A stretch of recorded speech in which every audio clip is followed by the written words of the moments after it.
Ni hao. 你好。 So today I'm here to talk to you a little bit about beauty, value, and the power of gem cutting.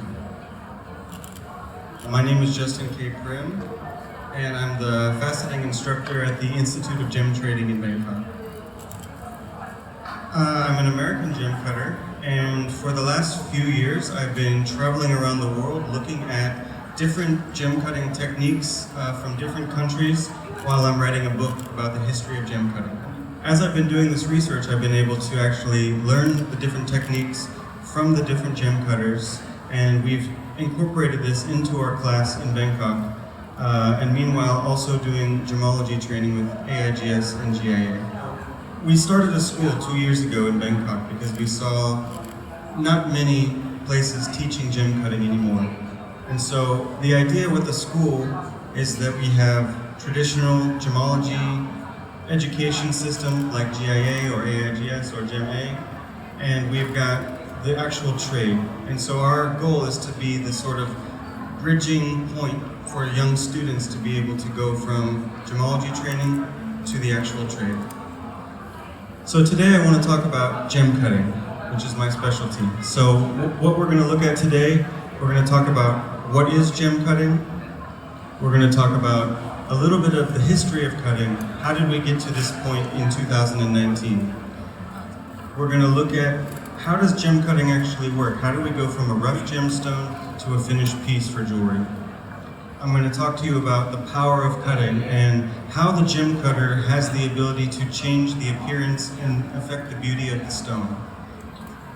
Next, I'll talk about the price of beauty. So what are the compromises and sacrifices that the gem cutter has to make to bring out the hidden beauty of a gemstone? And finally, I'm going to speak about the art of recutting. So how can we transform an ordinary, mundane, commercial cut stone into a thing of ultimate beauty? So if we want to talk about gem cutting, first of all, we need to understand what is gem cutting? What do we mean when we say gem cutting? So if we want to give it a simple definition, we can say the art of cutting, polishing, shaping the gemstone. There's many different types of gem cutting. We can say there's 4 main types. So we've got faceting, cabochons, beads, and carvings. And these are all different types, but today I want to talk about mostly just faceting. If we know what is gem cutting, let's say, how did we get here in 2019? So I want to talk a bit about the history of gem cutting. If we go back to the beginning of time, humans have been adorning themselves with precious objects since the birth of humanity. But if we want to talk about the history of actually faceted gemstones, we only need to go back about 500 years to the beginning of the European Renaissance. And we start to see pieces like this, where we can take a rough gemstone straight out of the ground and start to add some shape to it, or use it in the natural form, and they could put a stone directly into the jewelry with very simple cuts. So the type of machinery that we would see at this period of time looks like this. And we have very simple machine where you can see the cutter, he just has his stone on a stick with no machine, just a wheel, and he's hand cutting each facet very simply, very crudely.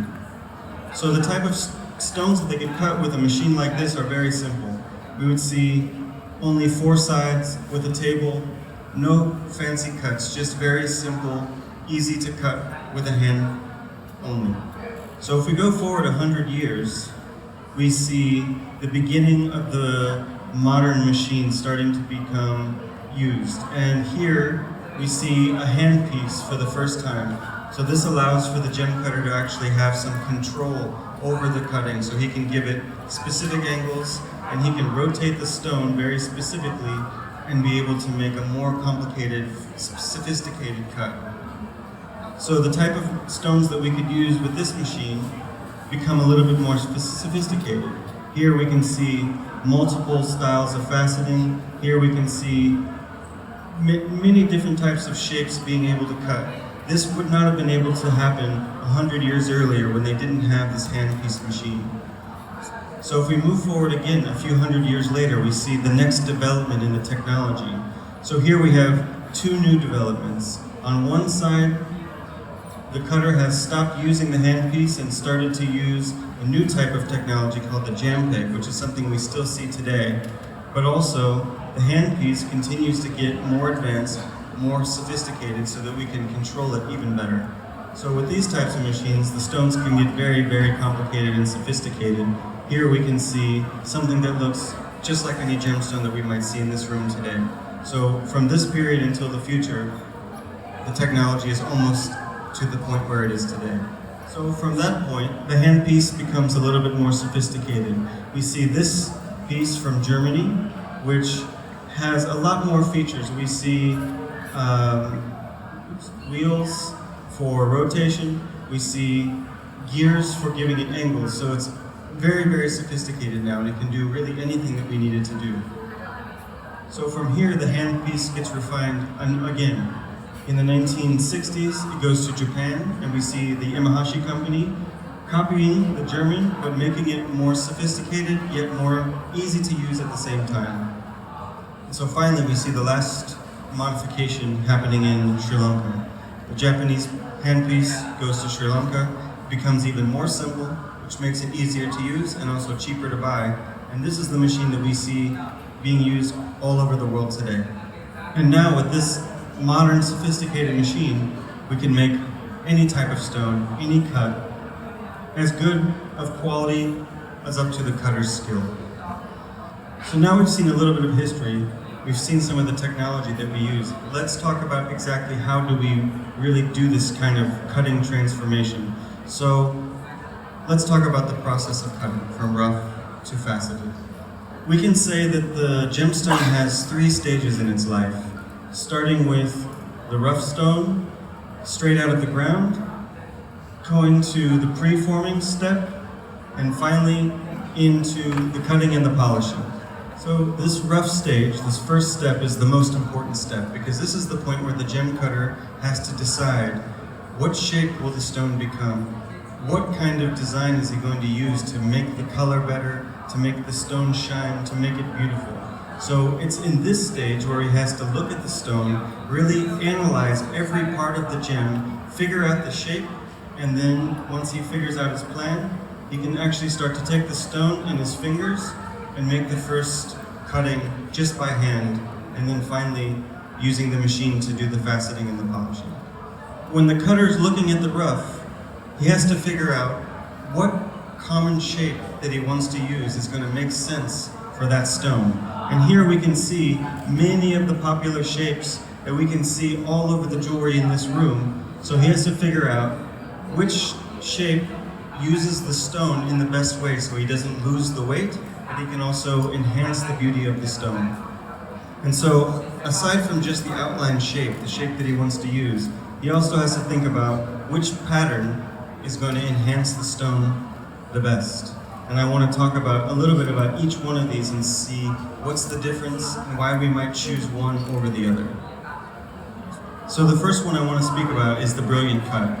Now we've all heard this phrase, brilliant cut, round brilliant. We think of it as a diamond cut, but actually the brilliant cut can also be a cut for colored stones, and it's something that we do use sometimes. In a diamond, which doesn't have much color compared to a colored stone, we need to give something else to make the stone attractive, to make it beautiful. And in colored stones, it's the same. If we're working with a white stone that has no color, which has really no selling point without color, we need to give it some other feature, which is a sparkle, the moving lights, the dancing beauty. We can use the brilliant cut. So aside from colorless stones, we might also use the brilliant cut for stones that naturally have a high dispersion. So some stones, like a diamond, like a zircon, like a demantoid garnet, naturally will split the light into rainbow colors. And if we have a stone that can do this, we can use the brilliant cut to make the sparkle even more dramatic and beautiful. And finally, the other type of cut that we would use for the brilliant cut is going to be the very small sizes, the melee sizes. In these small sizes, we want the stone to be as bright and colorful as possible. And so for that, we always use the brilliant cut and make the very, very tiny sizes, just little bright, colorful splashes. So next I want to speak a bit about the step cut. So the step cut, very different than the brilliant cut. We use the step cut a lot when we talk about long crystals, such as any beryls, emeralds, tourmalines, aquamarines, these kind of long crystal shapes. It makes more sense to try and use a long cut that will emphasize and utilize all of the stone. Instead of making many, many small stones, we can make one big stone with long, straight step cut facets. So the other time that we would use a step cut, and more importantly really, is when we want to enhance the color of the stone. So for example, if we were cutting a stone like this, a light blue aquamarine, if we use a brilliant cut, we might actually lighten the color and almost lose it, making the stone turn white. Whereas if we use a step cut, we can actually make the color stronger, make the stone a little bit heavier, and make the color deeper. Now, this step cut is also very, very good for keeping the weight of the stone. We can see here these two diagrams compared. You see the shape of the brilliant cut, very sharp, very straight lines. We lose a lot of weight when we have to make these types of shapes. Whereas the step cut on the right side, it's a little bit more round, a little bit softer. We keep more of the original stone, so we're keeping more weight, and weight is value and money. Finally, if we have thought about the brilliant cut, the step cut, if we mix them together, we have what we call the mixed cut. Now this is really the best of both worlds. This is the most popular type of cut that we see in any gem. And the reason why it's so popular, it combines the brilliancy of the brilliant cut with the intensification of color of the step cut while also keeping more weight. These are the three main types. There's many other types of cutting, but these are the three standard ones that we see all the time. And now I want to show you a little bit about what it looks like to actually make these types of cuts. So remember, the first step we said is going to be the preforming step. So in this stage, the cutter has the rough stone in his hands and he's actually starting to make the first shape just by eye, just by fingers. Once the preforming step is finished, we put the stone into the handpiece and we can actually start to cut every single facet and make the pattern which we've decided is going to be best for that stone. Once the steps are complete and we have all the facets, then we switch to our polishing lab and we can start to actually make each facet shine and start to make the color come out, allowing the light to move through the stone. So once the polishing is finished, the stone is done, and we have a beautiful finished gemstone full of color, full of life, if we've done a good job, full of value. So now we've seen the process of cutting. So let's look a little bit into some of the power of cutting. What can the gem cutter actually do to manipulate the stone to help transform it from something ordinary into something extraordinarily beautiful? Cutting brings out the hidden beauty of the gemstone. Here we can see the three stages. In the rough, we see that there is some blue color, but it's not concentrated. We have white areas, blue areas, and a very irregular shape. We could not use this in jewelry as it is. Once the cutter's finished his work though, we have a beautiful jewel, something that's ready for jewelry, something with an even color that sparkles and has life as well as color. In this example, we can see a very interesting pattern in this Australian sapphire. Yellow with green stripes. So the cutter wants to emphasize this pattern, making the preform and then finally cutting and polishing to make the yellow not only glow, but shine, reflect, sparkle. In this example, we can see very beautiful striped pattern in this bumblebee jasper. But in the rough, it's very crumbly, it's very brittle. If we were to use this in jewelry, it would break apart. Once the cutter has taken his hand to it, we can still see the beautiful striping pattern, but it's now smooth, perfect shape, ready to go into a jewelry setting. Next, I want to show you from Turkey diaspora. Now, in the rough stage, it's very irregular. Many scratch lines and growth lines.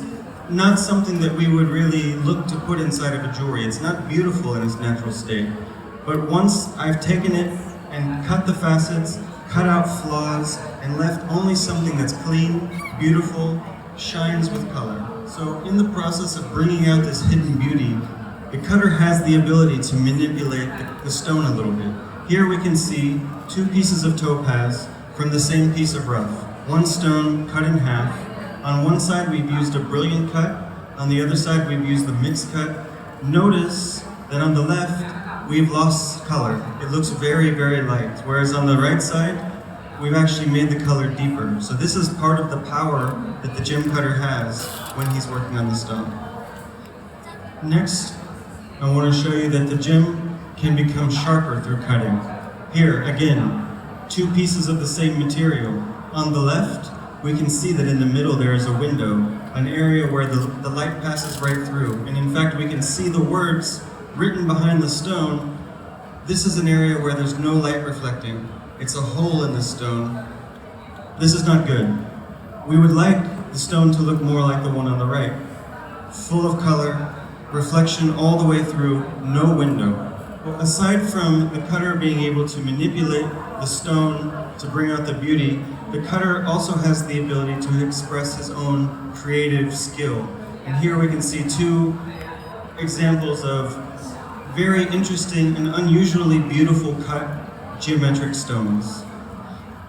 Not only is cutting the creative art of one person, but cutting is also the creative art of a whole culture. So here we can see in France one of the earliest cultures for cutting. They're still using old-fashioned machines, hand crank, everything by hand, no electricity, but still able to make a very beautiful stone.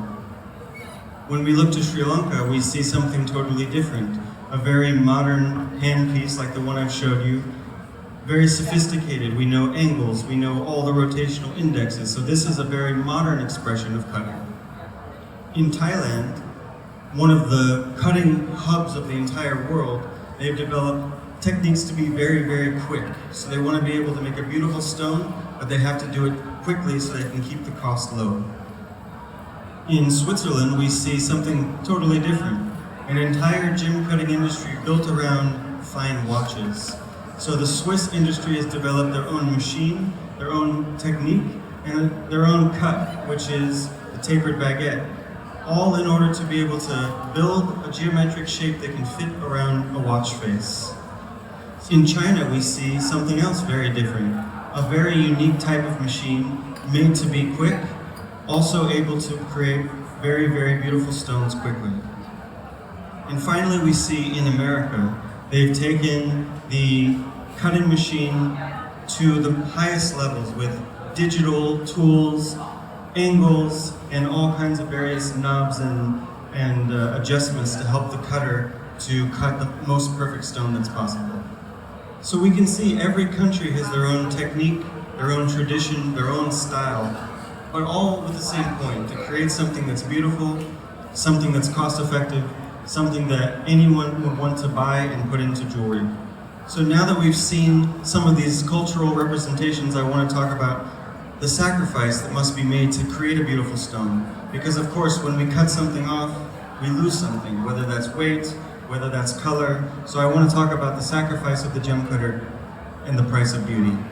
What is a beautiful, well-faceted stone? How do we quantify that?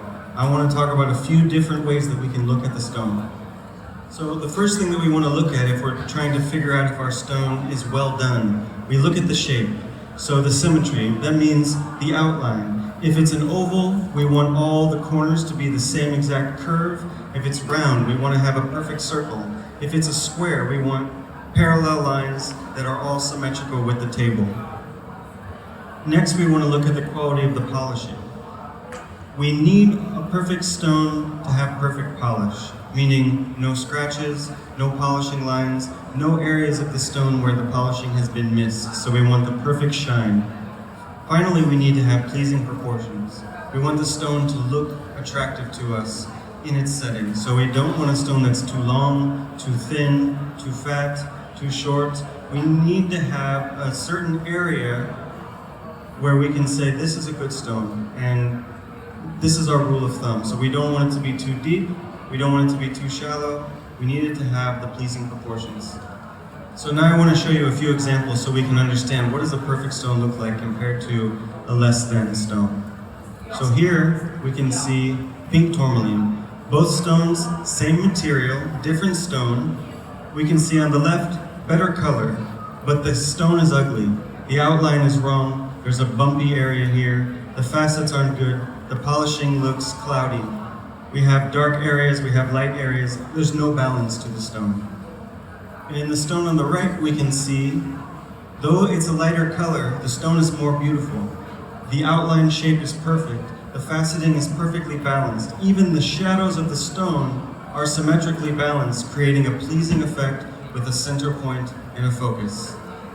In this example, we can see a garnet. Again, two different stones. On the left, we see a stone with a big window in the middle, so there's no reflection, and the rest of the stone is dark. The angles are wrong, there's no light coming from the stone, it looks dead.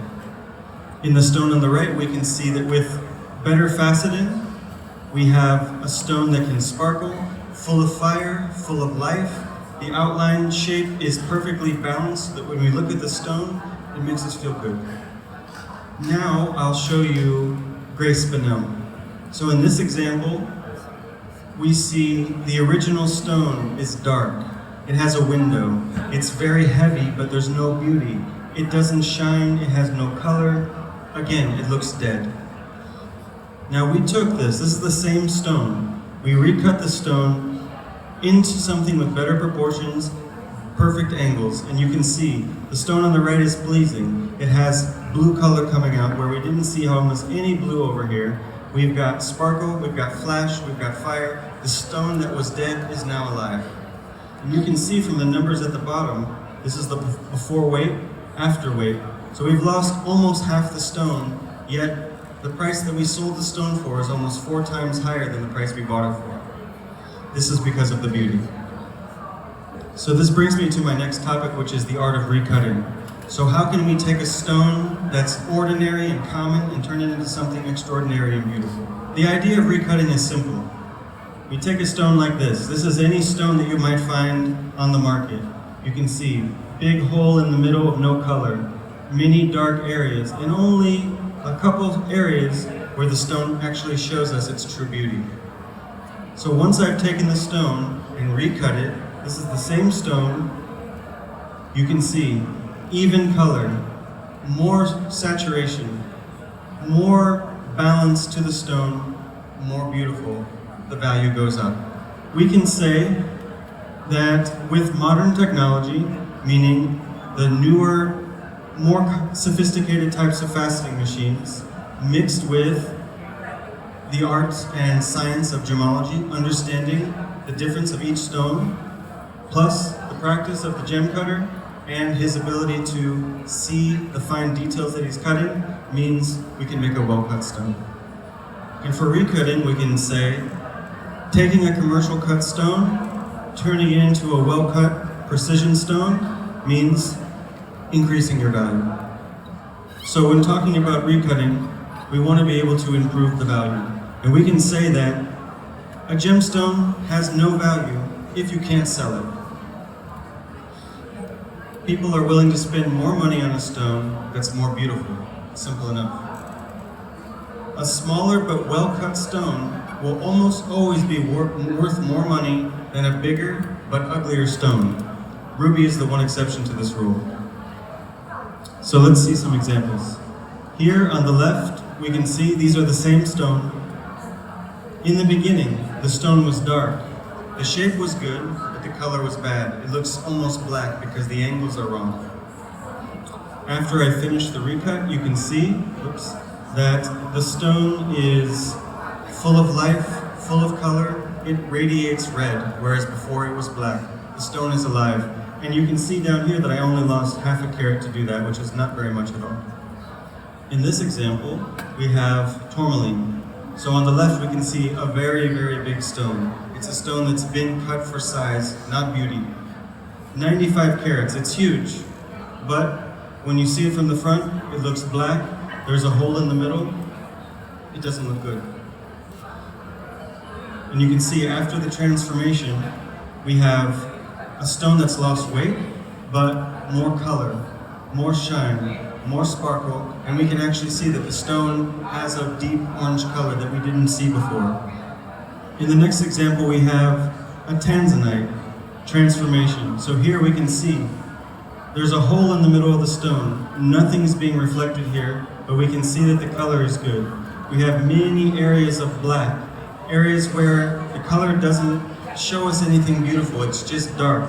Once we've recut, we have an even color distribution all the way through. It's a little bit brighter and almost no black spots. Another example in aquamarine. Here you can see a very simple recut. In the original stone, there's a big window in the middle, no reflection, no light. The color looks pale. Once I've changed just a few angles on the bottom of the stone, you can see that the new stone, the new cut, it's almost like a light of blue shining into your eyes. Next, I want to show you saphirite. Now here, we're just looking at the middle stone for the weight, but all the stones have been recut. They already had a beautiful look to them before, but the customer wanted to close the middle window. It's a little bit too sleepy. It's a little bit too lacking color. So we recut, and on the right side you can see the color looks more deep, and the middle of the stone has more color because we've closed most of the window. So let me show you two more examples with numbers. Here we have hot pink spinel, very, very popular this year. We have a picture of the stone after the recut, but I want to show you a little bit of the magic of the numbers behind recutting. So here we can see the original stone, 4.3 carats. He bought it for $15,000. So he recut the stone. He lost 1.76 carats, so that's almost $6,000 worth of the original cost. So in the end, he had 2.54 carat stone, but he sold it for $22,000. So even though he lost $6,000 of the original weight, he added $7,000 profit onto the stone. How is this possible? The recut transformed the stone, something ordinary, into something extraordinarily beautiful, as we can see in the photo. Improved the color, improved the brightness, made the stone into the perfect shape that's ready to go into the highest quality jewelry in the world. So in the next example, we're looking at spessartine garnet. Very, very beautiful, but not as high value as the spinel.